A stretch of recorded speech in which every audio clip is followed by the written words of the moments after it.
Okay, so we are up to Mishlei 1520, which according to our discovery, our earth-shattering discovery last week of Rabbi R Sheishes ben Yitzchak, says that this is a new section of Mishlei. Okay, and not the raya, but the, I guess, indication of it is that Ben Chacham Yisamach Av in 1520 is the same opening as what is definitely a section in 10:1, Mishlei Shlomo ben Chacham Yisamach Av. Okay, so fresh slate here. Okay, so Ben Chacham Yisamach Av Uksil Adam Boze Imo. Yeah. So a son who's a Chacham's son. I'm sorry. Well, those are two different things. Ben Chacham. I'm asking you to translate. So you're saying a child of a chacham, okay? Or a chacham's son. I'm not sure which way to go. Okay, I would say a wise son. A wise son. Okay, right now we'll have to see if I think it is ambiguous here. In other words, I think you could translate it in a vacuum as son of a chacham, but I think we're going to see that it has to be this way in a little while. Yisamach will make his father happy. Yeah, makes his father happy. I guess will gladden his father. Yeah, I'll say that. Gladden his father. But wasn't there like Yismach and Yisamach? So one, I just asked this to ChatGPT on the way here, which is so it said that Yisamach is in the simple form and Yisameach is in the PL.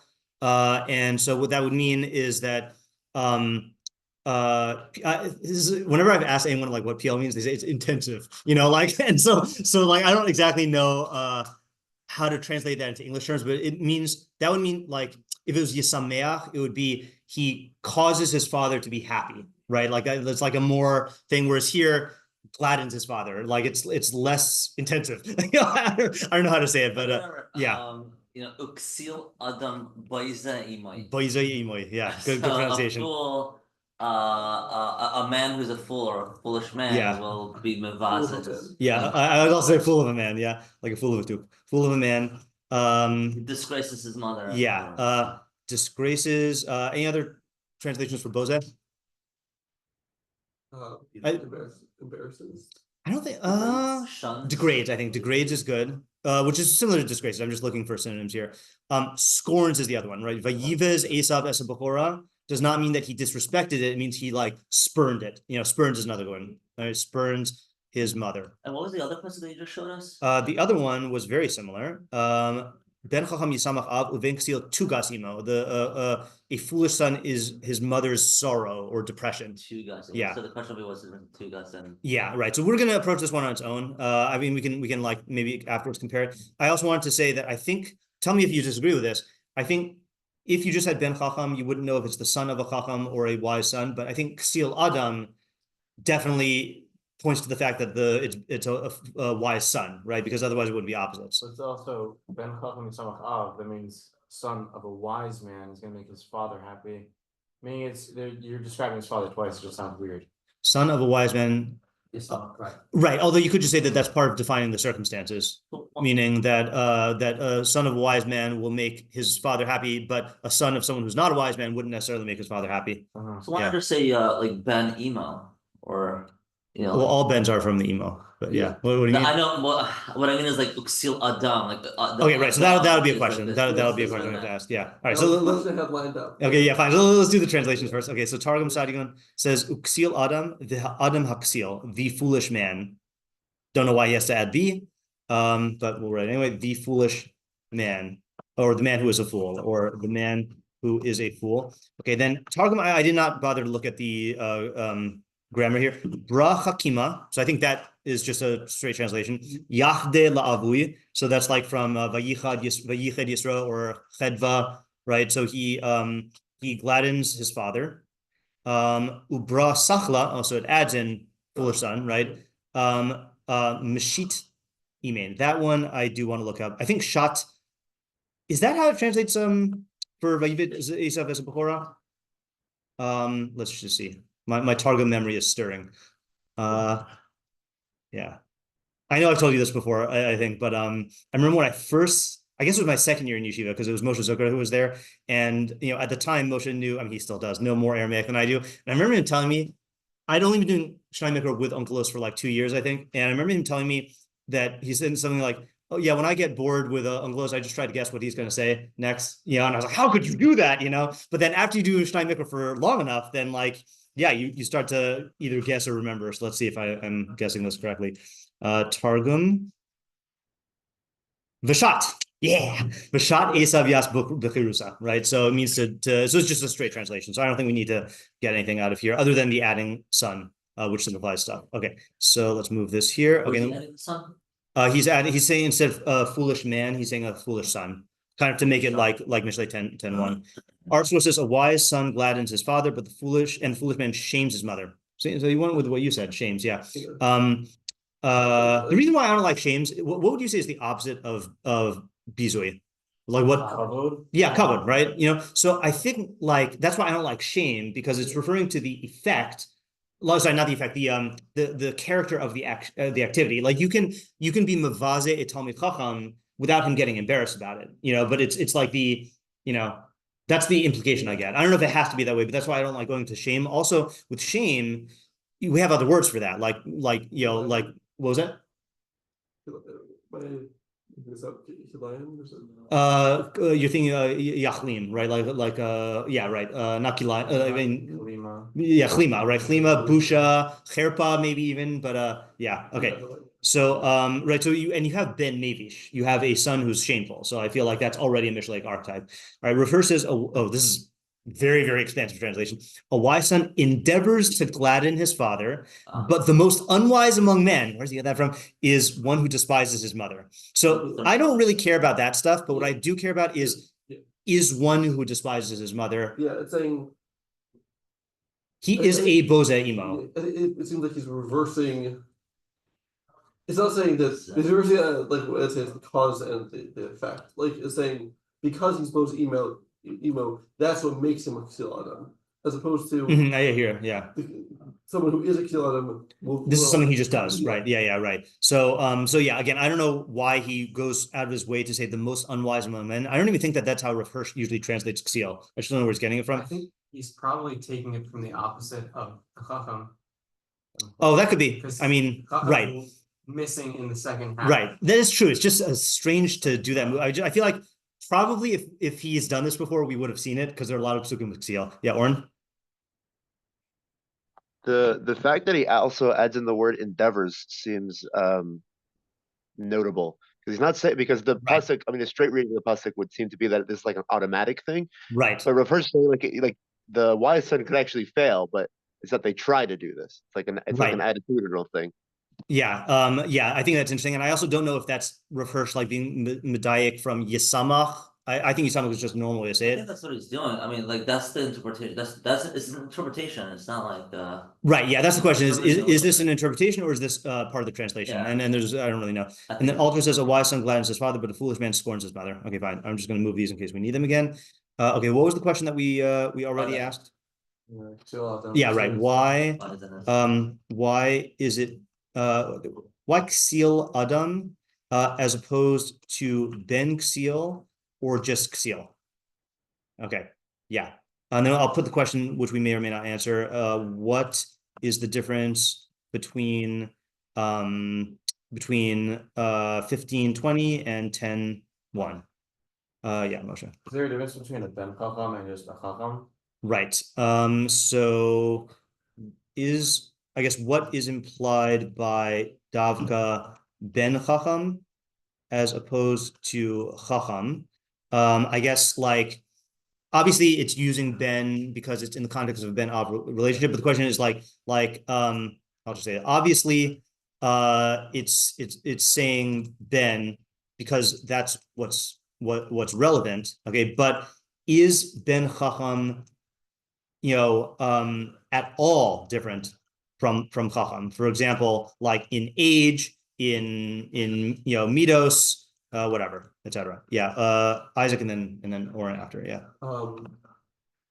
I'd say what are the opposites in terms of like the effects? I mean, right. I'd say more specifically, how is being misameach opposite of being bozeh? Right. Also- Yisamach versus bozeh. Right. So in 10:1, joy and depression are opposites. But here, Yisamach and bozeh do not seem like opposites. Right. Which might be an argument for shaming, even though I don't like that translation, because that's more of an emotional effect that's like on the opposite side from Yisimcha. Okay, so let's go Oren, then Sean, and then Ariel.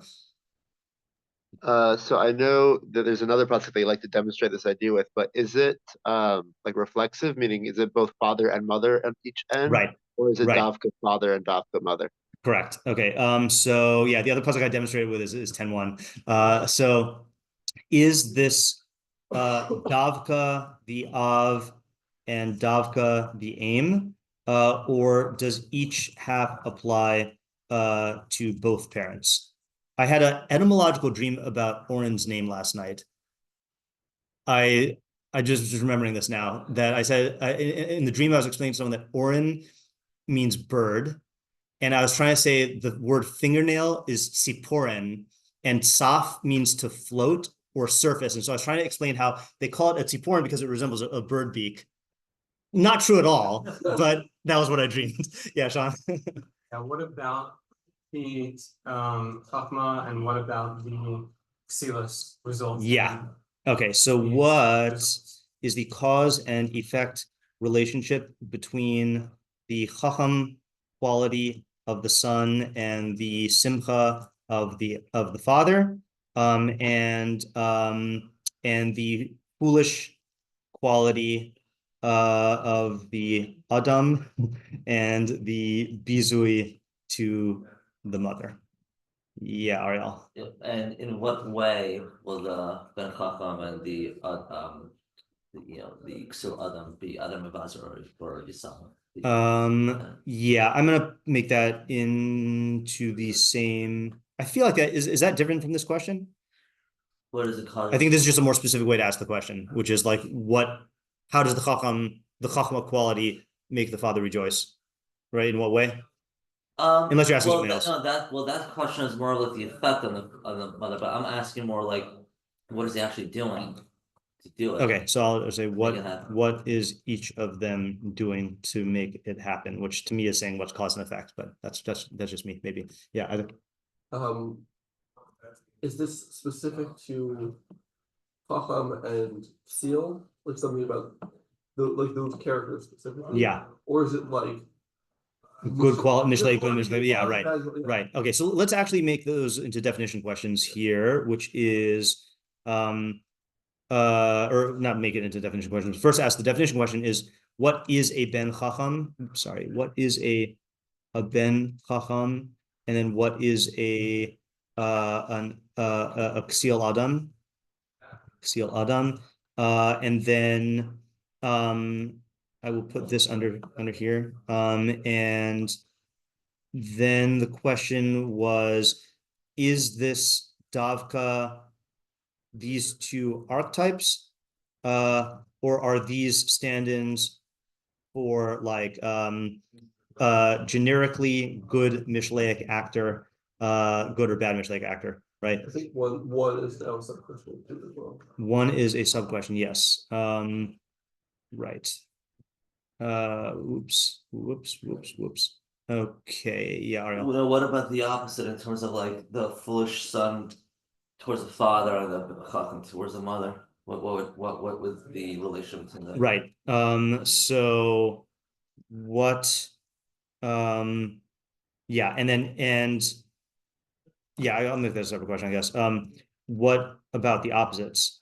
That is part of the Davka question, isn't it? Yeah, right. So so if it is Davka, then what effect does each have on each parent, which isn't stated. I know that's not a good way to ask this. Yeah, Sean? Yeah, I also had something on 4 too. Yeah. If it is Dafka, so then why specifically choose mother for the Ksil and father for the Chacham? Right. And separate methodological question. Yeah, just one second. If it's Davka, then why highlight specifically that effect on that parent? Also, yeah, what were you gonna say? If it isn't DACA, Yeah, it still chooses to pick one or the other. So can you say it's not DACA and say that it's still picking one or the other to highlight certain elements, even though the yeah, you Parents could present. say that, yeah. So then, and if it isn't Davka, then is there a reason why it associates each with each? And methodology, just to answer that question now, is that you could say yes, like for example, you could say that that you know you could say like there's some sort of like minor idea, or you could just say that it had to be one or the other, yeah, Moshe. What's the cause of each child? Oh, that's a good question. Yeah. What So was the question? what is the cause of each child acting in this way? Right? Meaning what makes a Ben Chacham do this? My first question was, are they actually doing this because they're reflecting something they see in their parents? Right. So let's first ask, is each of these actors doing this intentionally or unintentionally? All right. And then either way, what is their motive or internal cause? Which is different, in my opinion, than saying question 3, because that's asking, given that the Ben Chacham does stuff, how does it make his father happy? But then what's going on inside the Ben Chacham that makes him do this in the first place? Yeah, it's good. Was there another hand? That was one of those, yes, that question. Okay, yeah. Ariel? Who's the audience? Yeah, so this is a very important question now, right? Children, is it the Yeah, parents, who the is mother, the- father, divorced family, whatever. who's the intended audience? So is this primarily for the parents or for the offspring? Step parents. Yeah, I'm not gonna go that detailed, but give me first names and social security numbers. Yeah, Oren. They're kind of similar to what Ariel just asked, but like, who cares? Like, so what? My parents are happy or Yeah. sad doesn't affect me. Yeah, right. Who cares? Right. Actually, I am gonna merge the two questions because I think we have to answer each one according to each one. And who cares? Yeah. And then let's ask also what is the practical application, which will also differ based on who we say this is for. In fact, I'm gonna make this a separate question. Who cares? Yeah, because if this is for the father, for example, let's say it's for the parents. So then, oh yeah, actually, what's the practical application? And here's another one we don't usually ask. And when is the practical application? Okay. In other words, let's say this is for the father. Okay. So is this talking about if he finds himself with a Ben Chacham and a Ksil Adam, or is this before he has kids or raises them, you should implement this advice in order to get a Ben Chacham? Yeah. Can you give a quick definition of Ksil? Let's actually hold off on that because I want to see, especially because this is a new section of Mishlei, I want to see if we can develop it. If not, I'll plug in the definition. But I kind of, my intuition is telling me we should like let it naturally emerge here. Yeah. This is assuming Rav Hirsch's framework. Yeah. So what midah is being focused on here? Yeah. Okay. So I will ask that as a Rav Sheishes question. According to Rav Sheishes, which let's actually just revisit that. Oh, I did not download it. Okay. It's on my website. I'm not going to open it right now. According to Rav Sheishes, this section is where Shlomo starts talking about particular midos. Okay. So what particular midos is this talking about? Given how generic it seems. Yeah. Yeah, Moshe. I think he's saying who cares again, but what's the hobby? Of course, every parents can be kind of. Okay, that's good. I think that's a good question. What is the Hava Mina? Yeah, Isaac, you have a question? Oh, sorry, no, I have No, you have an answer. Okay, yeah, Ariel. Yeah, kind of. Oh, okay. Hold on a second. Let me just make sure we got all this. Yeah. Ben Chacham Yisam Av Ksil Adam Boze Imo.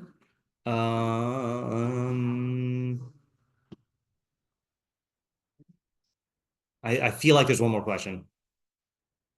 It's a scenario. Yeah, we can ask that.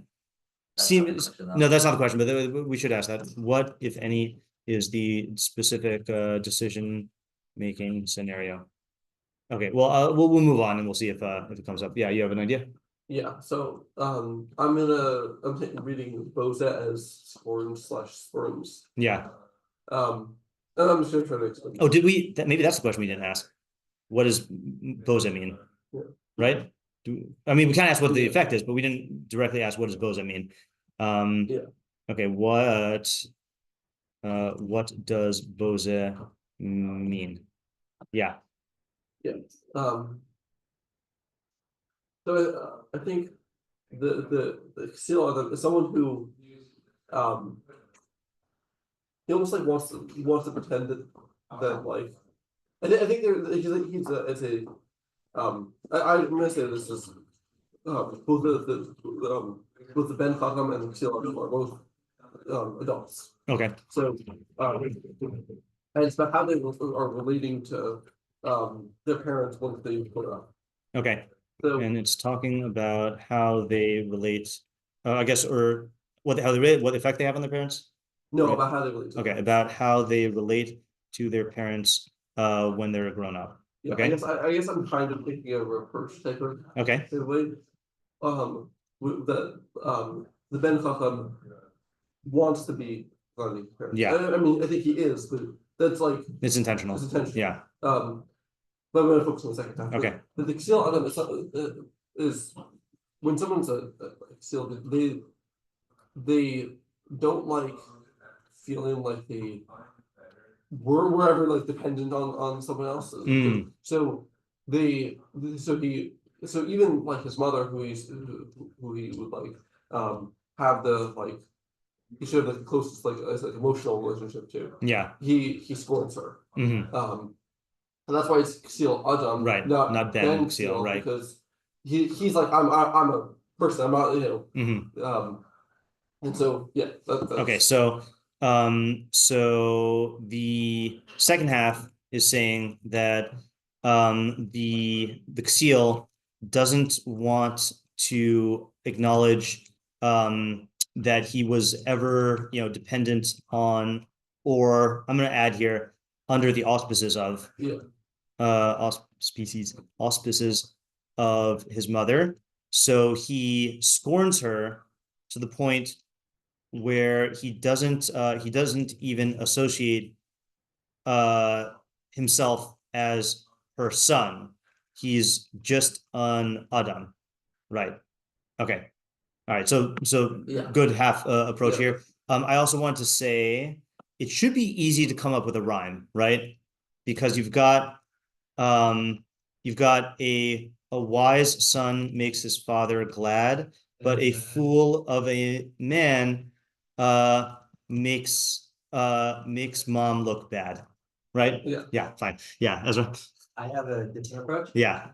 It needs to be developed a little bit. Okay. But first, just in terms of definitions, you can tell me if this is legitimate. But I'm defining a Ben Chacham as somebody who sells intellectually, Okay. and the Ksil Adam as somebody who, I guess, whose psyche isn't in a good state, and therefore is stuck in his desires and emotions. Okay. But not because he's not smart, just because he doesn't have a healthy psyche. Okay. Is immature, but not necessarily lacking in intelligence. Just not commenting on. Yeah, just not necessarily lacking intelligence. Yeah, intelligence. Okay. So assuming that, I think, I don't know really the point is yet, but I think it's specifically saying father this and mother that. Yeah. Because I think the role of the father more so is to teach the son like Torah and to teach him to think and how to excel in thought. And that's why the father will be happy if he becomes a chacham. And the mother's role is more, especially like as she's raising him, to give him a healthy psyche and give him the ability to, I guess, take control of himself. Yeah. And so if he doesn't have that and he becomes a tzil, that'll look bad on the mother. Okay. Is nurturing his psyche and developing developing his midos. So if that turns out bad, it reflects poorly on the mother, right? So that is definitely an approach. I have not looked at the meforshim on this pasuk, but they definitely take that on 10-1, so you're in good company at least. Yeah. Moshe. Just the problem, I mean, this kind of seems pretty obvious, like Yeah, that's a good question to ask also, right? For the what's the Havamina? What's Havamina? Oh, okay. Well, I think it's a good question on the pasuk in general, right? Obviously, I don't think anyone's going to think a wise son makes his father sad, and a foolish son, like, brings esteem to his mother, right? So seems obvious. Okay, now you can attack, Ezra. Go ahead. Oh, well, that was it. Yeah. So Ezra did acknowledge that this is not a developed idea. So the question would be, what's the chiddush, right? Yeah. Okay. Yeah, I have a shot on 10:1 that addresses that question, but I'll withhold for now. Yeah. Yeah, I think something similar to what Isaac's saying is that it's just talking about, I guess, in a certain, and when a child is developing, I guess that's why it's focusing on Ben Chacham. Yeah. Seldom people just tend to be rebellious. So most people, right, like a Ksil is just not going to want to listen to his parents just because it's an authority figure. Yeah. And he's not going to necessarily see that they may have Chacham, they might have something that they can give him. So it's not just that he's being bozy emo, but it's affecting himself, and that's why he's a Ksil. And his natural reaction is to be bozy emo because he doesn't want to listen to people forcing him to do something he doesn't want to do. And the effect on that is now he's not going to be able to learn anything because often his parents are genuinely giving him good advice. Okay. Whereas the Ben Chacham just understands that maybe it's painful to listen to them, but there's a lot he can learn from them, and it's just some of that now he's got a better relationship with his father. And okay, so let me start with the second half because that part's clear to me right now. Which is that there's a natural inclination towards rebellion or at least resistance to rebellion against or at least resistance to listening to one's parents. Okay, the Ksil leans into this, and as a result, distances himself from his mother, and that itself results in him becoming a Ksil because he didn't learn from her. Right. Now, I realize I'm injecting the Ksil part into both halves, but I'm doing that because I'll put this the potential Ksil, right? Okay, distance himself from his mother and then becoming an actual Ksil, right? Yeah. Right. All right. Yeah. So then the Chacham contrast. The Chacham may have these resistances, but he'll recognize the value in learning from his father, and endeavor to cultivate that relationship. See how I snuck Rav Hirsch in there, and as a result, not only will he develop into a Chacham, but he'll also make his father happy and get all the benefits, the benefits of that good relationship. And I forgot to put that for the because he learned from her, and he'll have to deal with whatever baggage comes along with bringing shame to his mother, right? In other words, I don't think those family gatherings are going to be very happy, and I don't think that the mother, since this is not commenting on the Mishlei qualities of the mother or the father, we don't necessarily assume that the mother is developed, so she's probably going to be on his case. It's going to just lead to bad tension there, So let me ask Moshe, does this satisfy your chiddush meter? Because to me it does. In other words, I'll spell it out why it does this, is that because we all have these emotions to varying degrees, then this is giving you guidance for what to do with those emotions when you are still in a position to be, learning from your parents, which obviously never ceases except with death, but it's extreme when you're very young, and then as you go on, you go through different things. So it's saying basically when you have that emotion and your inclination is to rebel or distance yourself, you should know that you are cutting yourself off from potential development and and you're planting the seeds for a potential source of quarreling, whereas if you overcome that and force yourself to learn from your father, then you're going to be planting the seeds for a better relationship and you're going to be gaining stuff. And that's on an emotional level, there's a havamina not havamina. There's an inclination to just, lean into your natural instincts. Yeah, I mean, I'll accept it as because it's targeting an emotional. Right. Yeah. Meaning we don't need a new intellectual chiddush here. Yeah. Moshe and then Sean. Yeah, I was gonna say, I think it's just supposed to concretize something that maybe you would have already known, but at least reviewing the ideas or coming up with a certain perspective on it, it'll help you understand that, oh yeah, I'm in that situation a lot, and I'm very often not thinking when I'm in that situation. So now reviewing a pasuk like this just helps to reiterate so that you can, be thinking intelligently about something that you normally don't out of. Right, correct. And I just want to expand this for a second, is that we have to remember that there's three, as Rabbi Moscow says, there's three parents, right? There's your biological parent, there's the parent who raised you. In most cases, those are the same one, but not always. And then there's your teacher, right? Or your Rebbe. And I think that a lot of this applies more frequently to cases where you're dealing with your Rebbe. And I don't even mean Rebbe like in terms of Talmud Torah. I mean like even like a superior or a boss who's you have like conflict with or whatever. There are cases where like your inclination is, this person thinks that I'm like not doing my job correctly, or this person thinks that like I need work on a certain thing, and I know that I'm right and they're wrong. So like I'm just gonna like like ignore or rebel. But no. Like if you say, okay, they may or may not be right, but I'm going to position myself in a place where I'm going to be learning from them.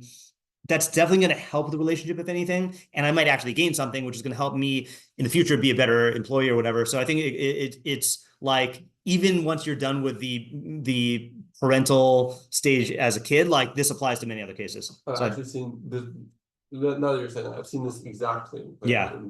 My Yeah, Sean. Yeah, I would just say from what Moshe is saying, I think that you can also see the reverse, or the other side of things, which is that the parent is gladdened by when their son is engaged and is working towards these things. Yeah. So that makes it easier. And so realizing that, and the reverse, when the child isn't behaving, that creates distance. And so realizing that you have this emotional disposition to either be drawn towards your kids or to be pushed away from them, and to not let that affect you from actually giving them. Okay. All right. So this is also advice for the parents to recognize these tendencies in their kids and make decisions about how to guide them accordingly, right? Factoring this in, right?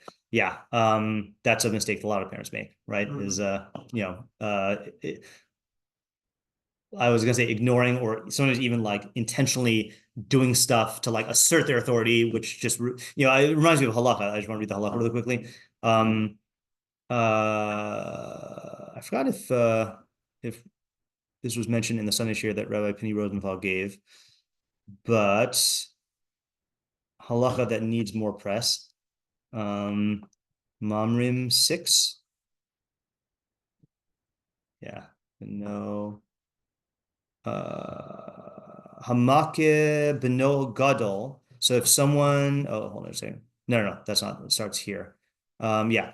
Alpha P Shabakach Nitzavim. This is in Kibud and Mora Avaim. Even though we were commanded in this, Asr la'adam lahachbid ulo al banav. It is also for a person to make his yoke heavy upon his children. Uladaktik bichvodo imam, and to be demanding. I think demanding is a better translation here than being particular, whatever, about his kavod with them. Shlo yiviem lidei michshal, so as to not bring them to a stumbling block. Ela yimchol v'yisalim. Rather, a parent should forego and ignore. Right. So again, I this is mostly just experience from having taught a lot of high schoolers. I think it largely depends on culture.